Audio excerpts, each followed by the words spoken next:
A todas, para mí es un placer estar aquí acompañando a la aventura de escribir y sobre todo a Ildefonso en esta presentación de su libro de poemas.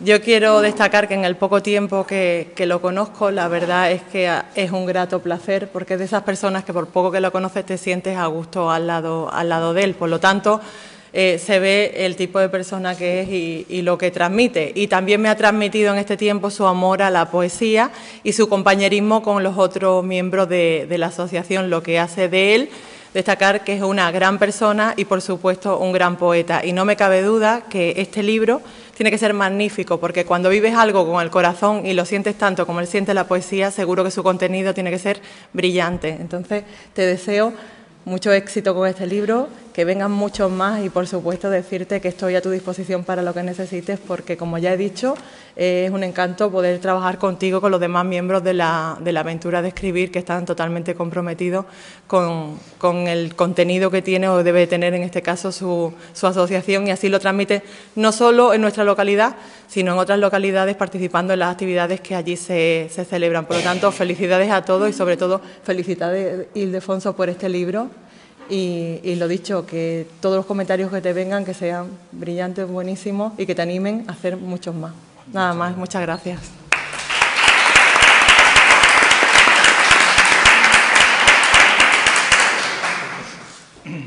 Bueno, buenas noches todos y todas. Para mí también tengo de nuevo la gran satisfacción de presentar un trabajo de un amigo y compañero como es Ildefonso Gómez Sánchez. En 2010 fueron Palabras trenzadas de Vicky Fernández y Lucía Muñoz. En 2012 publicamos un libro conjunto que fue Entre sorbos de té, y ahora este poemario. Da a mí por lo menos una sensación como de sueño cumplido, el que a través de las actividades que vamos realizando a lo largo de los años se decante y deje el fruto así de estas pequeñas creaciones personales. Palabras líquidas nacen en la fuente de las sensaciones y de los sentimientos. Este tema, esta sugerencia, nació de una tertulia de escritura a abuela pluma. De pronto ese disparador de ideas, aún sin canalizar, cobró vida en algunos de nosotros y se fueron encauzando en una dirección. Así, de una manera fluida y algo inconsciente, nuestro compañero Ildefonso plasmó su propio torrente de coincidencias con la vida y su naturaleza en este poemario que no alude a lo concreto, sino más bien a lo intangible, que por sí mismo y de una forma innota evoluciona en el camino de las emociones.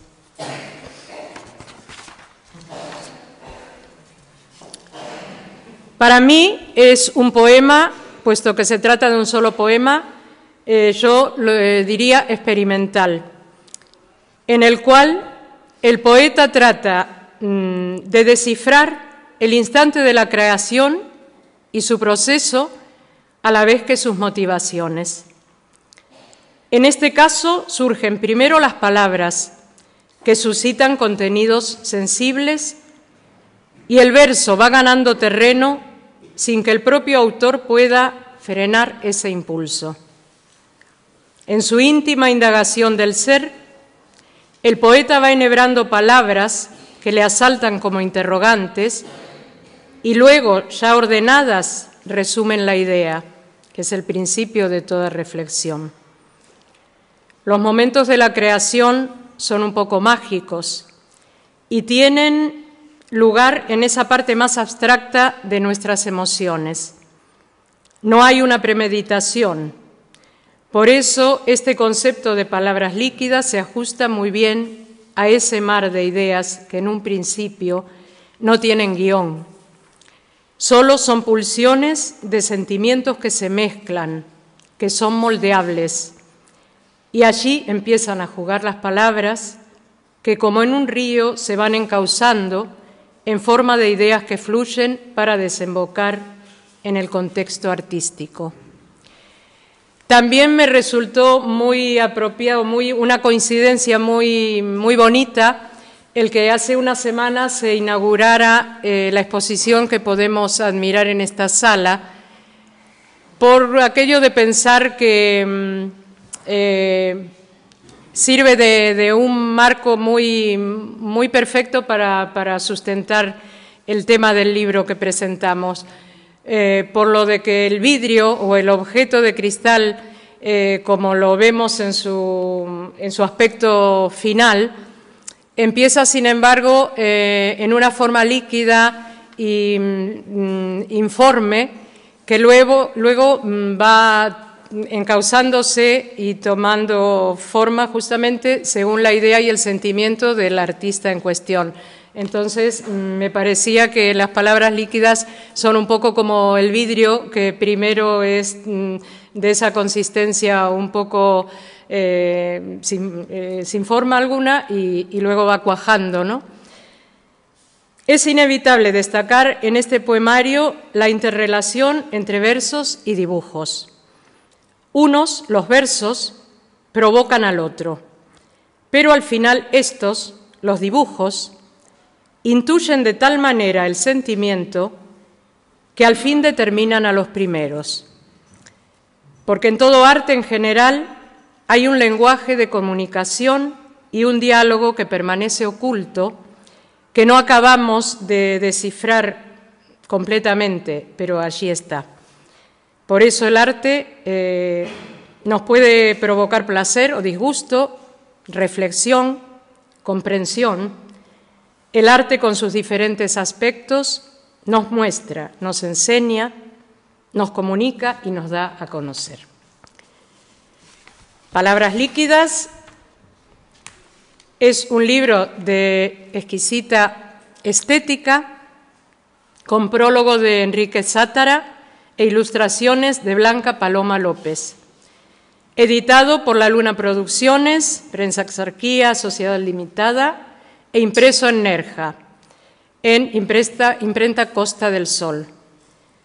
Al final de esta presentación estarán a disposición de quienes deseen adquirirlo al precio de 12 euros, que es un precio especial de esta noche, y se ofrecerá un brindis entre todos los presentes. Y ya, sin más, les dejo a la escucha del prologuista y el autor.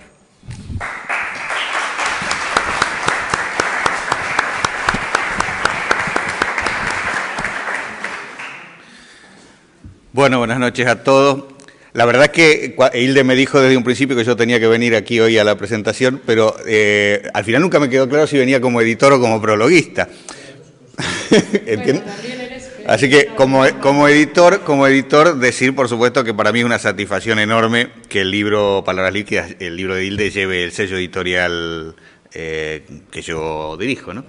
Pero como prologuista, que es la parte que más me interesa, les voy a leer el prólogo. ¿Qué otra me queda? Decía yo en el prólogo que muchos, a lo largo de la literatura, de la historia de la literatura, han intentado conceptualizar qué es efectivamente la poesía. Si en el resto de los géneros literarios, esto sí, dejando claro antes mi opinión de que los géneros que parcelan la literatura no son más que instrumentales a la razón y punto, decía que entonces que en el resto de los géneros es posible identificar recursos, técnicas, estructuras que definen con más o menos claridad esos lugares de literaturidad. La reflexión en torno a la poesía solo ha logrado en todo caso definir su espacio por la negativa. Podemos coincidir, no sin desacuerdos, pero eso ocurre siempre con el objeto estético, en lo que no es la poesía. Pero todo intento de decir qué es ha terminado invariablemente en el fracaso. Hay quienes reclaman para el verso el ramalazo de la espontaneidad, del automatismo que revela contenidos que están más allá de la palabra misma, si es que existe algo que pueda prescindir de la palabra, cosa que personalmente dudo, el predominio del sentimiento, el desborde de la emoción. Otros, en cambio, ponen por delante la búsqueda de la perfección formal, la palabra burilada hasta perder toda limadura innecesaria, la unidad elaborada minuciosamente entre el significante y la idea. Yo diría que Palabras líquidas, este libro de Ildefonso, a diferencia incluso de su libro anterior, Noviembre, está en la segunda de estas categorías. Para empezar, Palabras líquidas es uno de esos libros que más que un poemario es un solo poema, que extiende sus ramas sin por ello apartarse de su tallo, de su búsqueda central. El segundo dato que se hace notorio es una rigurosa búsqueda de concisión, la intención obsesiva de reducir las palabras a los límites mínimos de la necesidad del propio poema, prescindir deliberadamente, y con seguridad a través de más de una reescritura, de toda hojarasca. El libro, que obliga perentoriamente a una lenta y detenida lectura, revela desde su inicio un claro carácter programático. Primero fue el gesto, siglos después la palabra, siglos después la escritura y en este momento el poema, dice la estrofa de Gloria Fuertes que abre el libro. Y efectivamente Palabras líquidas parece proponerse un programa tendente a discernir desde la reflexión poética en la que se superponen e identifican razón y sugerencia el carácter mismo de eso que llamamos poema. Como si llegado el momento del poema, tras la evolución retratada por Fuertes, hiciese falta ahondar un poco más, llegar hasta el fondo para revelar cómo es que esa cosa objetivamente amorfa, que es un trazo sobre una superficie plana, se convierte en escritura, en palabra y al final en poesía. Pero también, anticipo, cómo desde el objeto poema recomienza el camino inverso, siglos antes la escritura, siglos antes la palabra, siglos antes el gesto, podríamos decir invirtiendo la frase inicial, con una diferencia, que llegado al momento del poema, los demás estadios ya no son antepasados, sino que resplandecen al mismo tiempo en una explosión de sentido que a todos los abarca. Dice el libro, palabras pensadas dispuestas a estallar. Un solo color, un destierro de soledades para hacerse presente en la nada del significante y llenar con luz significados, dice el poeta, porque este es el único fin de la palabra. Unos colores que el poeta investiga uno a uno, proponiendo significados que nunca se cierran en sí mismos, porque son un prisma calidoscópico que ancla simbolismos en un juego continuo. Calidoscopio que se origina, como ya lo ha dicho Fuertes al principio, en un gesto. Y el poema transita esa andadura que se inicia en el gesto de la mano humana que traza líneas sobre el papel, y aunque el trazo rebelde negaba su destino, cito el libro, al final cede al mismo y así avanza hacia cumplir su destino. Primero el poeta encuentra el trazo ya palabra y el itinerario sigue en la palabra ya mensaje para descubrir al final que el verso traiciona la nostalgia por el placer de la palabra y surge la magia del poema, en una tajante aseveración que parece sugerir toda una poética. Si la expresión del poeta comienza en el sentimiento, Es en verdad en el resplandor de la palabra en donde se vuelve poema. La poesía es significante antes que significado. Pero en un sorprendente giro, esa investigación, por decirla de alguna manera, vuelve luego a encarnarse en el sentido más trivial y humano de la palabra, cuando el poeta reconoce que el verbo del poema a lo que aspira es a ser sustituido por un espacio no exento de ternura, donde caben la nostalgia, el amor, un puñado de dudas y certezas, en suma, la carne, aquella que Shakespeare hizo débil para siempre. Y es allí donde el itinerario se invierte, regresando desde la chispa reveladora del poema hacia la profundidad del sentimiento humano. Desde el gesto arribamos al poema, pero del poema ahora surge el camino que nos devuelve al gesto.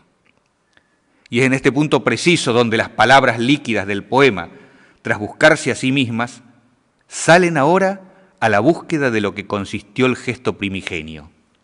Y entonces comienzan a aparecer sobre la página el amor, las nostalgias, las sensaciones del poeta en contacto directo con la vida. El poema ha cedido ahora la centralidad al habla, para que no ocurra que se perdió el habla con el jugar de las palabras entre escombros y ruina de una vida mal vivida. Una ráfaga me ha devuelto, dice el poeta, los dulces contornos del sonido, y canto con verso claro, acompasado por el canto del mirlo, bajo la luz de este sol de invierno, bajo la luz de un florecido y perfumado varal de almendro. El poema ha devuelto el habla al poeta, al ser de carne que somos. Y ese itinerario de las palabras líquidas se completa así en su plenitud, constituyendo en su parábola, además, un intento de respuesta a la pregunta con que iniciamos esta lectura reflexiva. ¿De qué hablamos cuando hablamos de poesía? Aunque el libro se cierre con otra vuelta de tuerca, dejándonos al final un regusto amargo. El silencio, razón de ser de las palabras en el cauce sonoro del verso. Mención aparte quiero hacer, antes de cerrar esta reflexión, de las ilustraciones de Blanca López Gómez que acompañan este poema, no solo de magnífica factura plástica, sino tan adecuadas al texto que uno se pregunta cuál ha sido el orden de ejecución. ¿Habrán sido los dibujos los que interpretan el poema? ¿O es quizás el poema una respuesta a las preguntas que en su abstracción despliegan los dibujos? En todo caso, ese es un secreto de los autores que solo Hilde nos puede develar.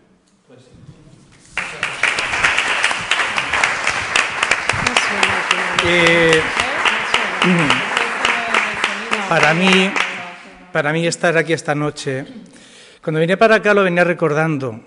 La aventura de escribir ya mismo cumple 20 años. Así que estamos cercanos ya a las 2 décadas.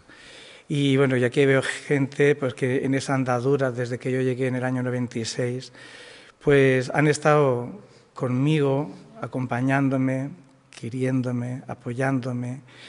Y sobre todo lo que más me ha gustado es que me han querido como soy, sin ningún tipo de dobleces. Yo sé que al principio soy como mis poemas.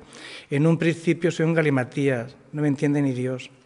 Pero luego con el tiempo, pues bueno, me van conociendo, me van aceptando y aprenden a quererme. Entonces, pues bueno, dice mucho de vosotros. Luego, pues la ciudad de Nerja me ha dado también mucho. En muchos sitios se piensan que yo vivo en Nerja y yo vivo en Torre del Mar. Sin embargo, Nerja me ha dado mucho desde que llegué. Sobre todo me ha dado esta aventura de escribir, me ha dado amigos, me ha dado compañeros y me ha dado también vivir muy buenos momentos. Sino que eso lo pregunten al karaoke de la calle Castillo, que ya no existe, ¿eh? Es decir, me lo he pasado muy bien. Es una ciudad a la que he aprendido a querer y he visto crecer. Y luego, bueno, vamos a lo que vamos, a que, como decía Umbral en el programa aquel de Mercedes Milá, yo vengo aquí a hablar de mi libro, no de Nerja. Ya está la concejala que puede hacer promoción a Nerja. Entonces, bueno, palabras líquidas, como muy bien ha dicho Aide, pues un 30 de marzo del año 2010, pues surgió en aquellas la pluma. ¿De qué escribimos? Pues escribimos de las palabras, pues venga, ¿por qué no escribimos del agua? y algún cencerro loco, que no sé quién sería, dijo, ¿por qué no escribimos sobre palabras líquidas? Y escribimos sobre palabras líquidas, Aide tiene cosas sobre palabras líquidas, cada uno hicimos cosas. Pero yo aquel día me quedé muy pillado, me rayé mucho con las palabras líquidas. Y bueno, empecé a escribir, no me gustaba lo que veía, me lo llevaba a la playa, yo soy un amante de Cantarriján, y este libro hay que decirlo que lo he escrito literalmente también en pelotas, porque lo he escrito con el alma, lo he escrito desnudo, lo he escrito vestido, acompañado de una botella de vino, acompañado de mi pareja, que lo ha sufrido mucho, ha sufrido estas palabras líquidas y me ha ayudado también y está ahí dentro. Entonces, en fin, luego surge Blanca. Blanca es un primor de cría, no es porque sea mi sobrina, pero es un cielo. Ella entró en este proyecto, el poema es difícil, tiene 20 años, pero ha plasmado la experiencia de una persona que ha podido vivir 60 años como pudo vivir el más maduro de los Picasso, aunque estos dibujos son muy abstractos. Entonces, bueno, me ha encantado lo que ha hecho y me retroalimenté de nuevo. Me encerré en la cueva, cogí de nuevo las botellas de vino de Rioja y este verano le di un vapuleo de arriba abajo y dije, bueno, tiene que salir entre Santa Cecilia hasta San Blas, y salió para San Sebastián, así que también es un motivo de alegría, ¿no? Porque, bueno, aparte por mis conexiones con las tierras euskaldunas, que desde aquí también tengo que agradecerles mucho, pues también a ese santo mártir, ¿no?, que también en esta comarca se le festeja. Bueno, pues vamos al lío. Todo cantante canta sus canciones. Yo no voy a leer un poema ni un fragmento, yo voy a leer el poema entero. Y lo voy a intentar hacer, pues, con todo el cariño. Creo que no me voy a poner nervioso, porque estamos entre amigos. Así.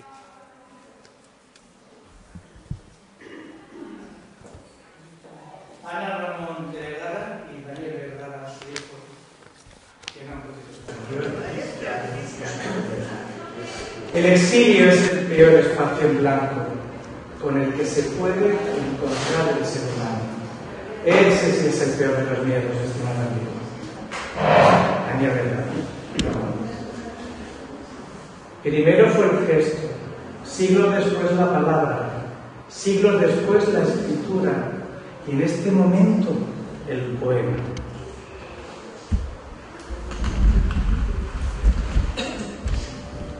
La tinta fluía sobre la superficie de la hoja. Las palabras aguardaban el instante preciso para precipitarse en el margen del abismo. La angustia del vértigo parecía no tener límite. Las palabras tomaban formas, tenían movimiento, en esa vorágine confusa de espirales. La luz se filtró en cada una de ellas. Cada una tenía vida propia, sentimientos encontrados, delimitados en la línea recta de la nada.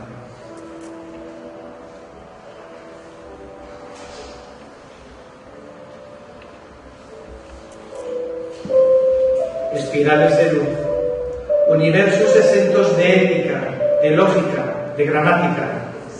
Un rayo rebelde no oculta la mentira, proclama la verdad contra lo propio. Un solo color, un destierro de soledades para hacerse presente en la nada del significante y llenar con luz significados. Este es el único fin de la palabra. Corpúsculos de luz juegan en la magia del espacio, dando sentido a los colores. Un prisma caleidoscópico ancla simbolismos en un juego continuo donde las formas convergen en cada giro, en cada ángulo, en cada arista. Colores cálidos. Rojo, ira, pasión, utopía rota. Naranja, alegría, calor, quietud del alma. Amarillo, odio, ingravidez, color del pan que sabe a esfuerzo. Verde, frescor, sueño, matices de cuerpos que se pudren sin adivinar qué es la muerte. Azul, el cielo que con el mar se hace uno en el horizonte. Violeta, la timidez que se asoma bajo la luz de la tarde. Índigo, la sombra del crepúsculo, antesala de la noche. Palabras pensadas, dispuestas a estallar, como antaño lo hizo la materia en las alturas. La nada comenzó a percibir el frío del tiempo en el trazo, ese frío y ese miedo que dan, ese primer y único paso entre el espacio en blanco y su destino, entre el trazo y la maraña que se afirman en un intento de plasmar las realidades. Cada segundo alarga la distancia del mundo, deslizándose ante las líneas inescrutables del tiempo. Intenté plasmar miles de gestos. El rayo rebelde negaba su destino. No encontré palabras como aquellas que guisaban luz. Todo era en vano. Las palabras se perdían en su caos. Sin fuerza los dedos las dejaban caer por el canal que alberga la punilla. Se expandían lentas en la pauta, torpes, esperando de la magia. El trazo ya palabra supo que estaba cerca de su fin. Un cronómetro imponía un ritmo frenético de números para un final aún no decidido. La palabra, ya mensaje, levanta el vuelo de la hoja y se convierte en una nube. Se desliza por la brisa, sabe del peligro del vacío. Sin avisar y sin hacer ni un mínimo gesto, se precipita hacia la nada.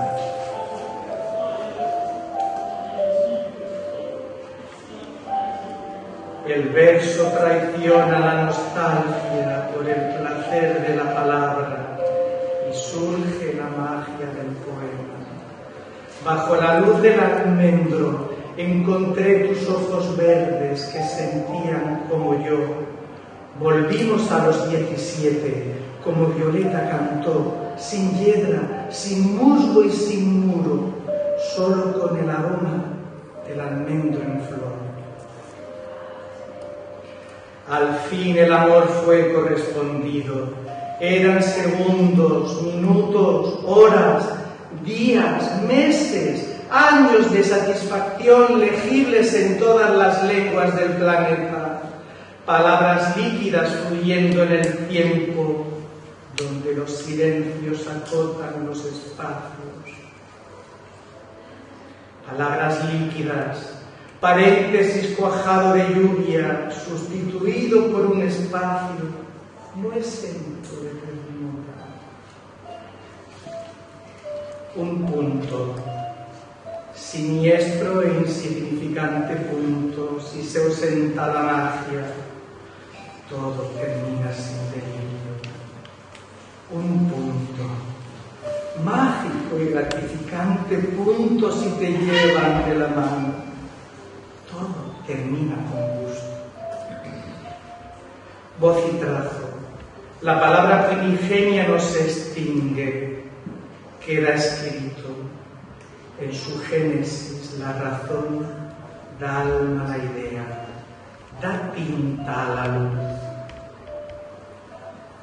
Entre renglones esbocé las palabras nunca dichas, perfiladas de silencio, bajo las tenues luces de noviembre.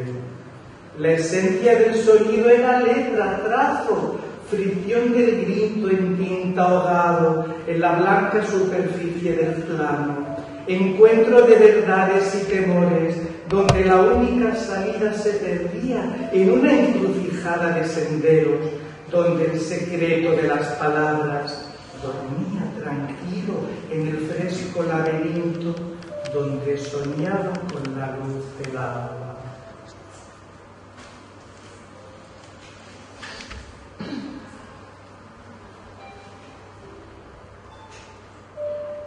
Cada verso atesoraba la figura del silencio, donde se conjugaban ritmo y tiempo.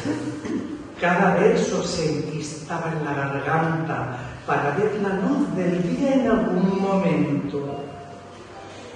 Con un puñado de dudas y certezas, me adentré en las veleidades del sueño como un personaje cobarde de cuento. Se perdió el habla con el jugar de las palabras, entre escombros y ruinas de vida mal vivida.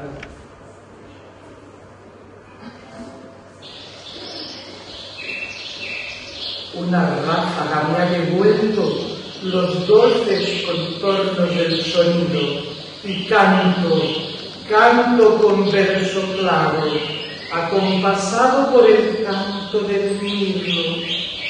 Bajo la luz de este sol de invierno, bajo la luz de un florecido y perfumado panal de almendro. Otra vez la nada, ni blanco ni negro, solo silencio. El silencio, razón de ser de las palabras en el cauce sonoro del verso.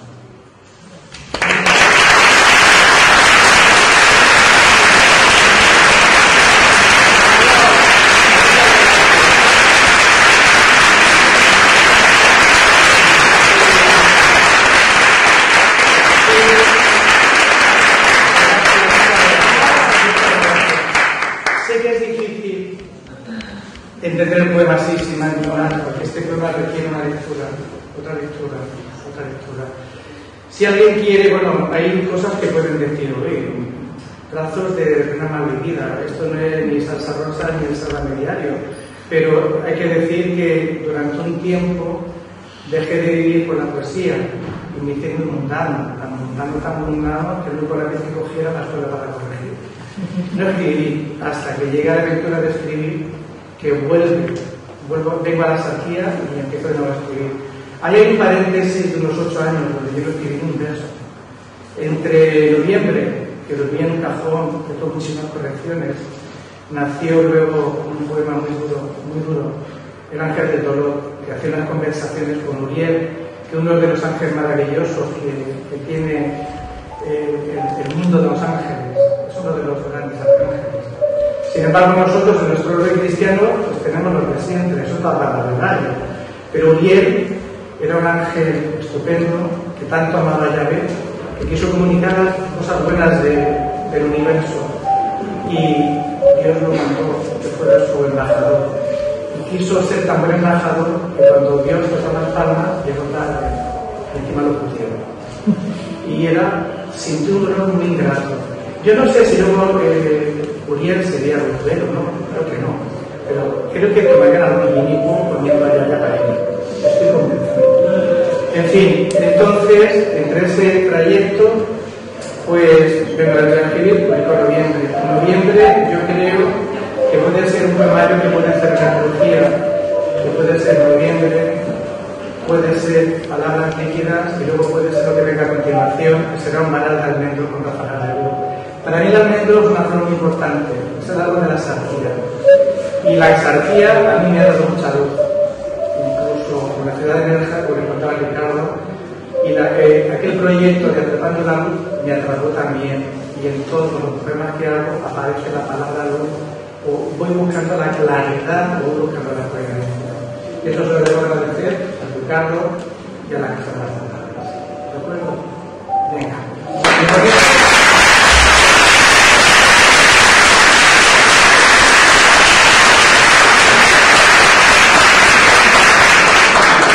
Muchas gracias. Que por cierto, le doy las gracias a Gemma por tanta gratitud, a Enrique también por colaborar en este proyecto, en esta aventura, a Irene por tenerla ahí y a todos vosotros.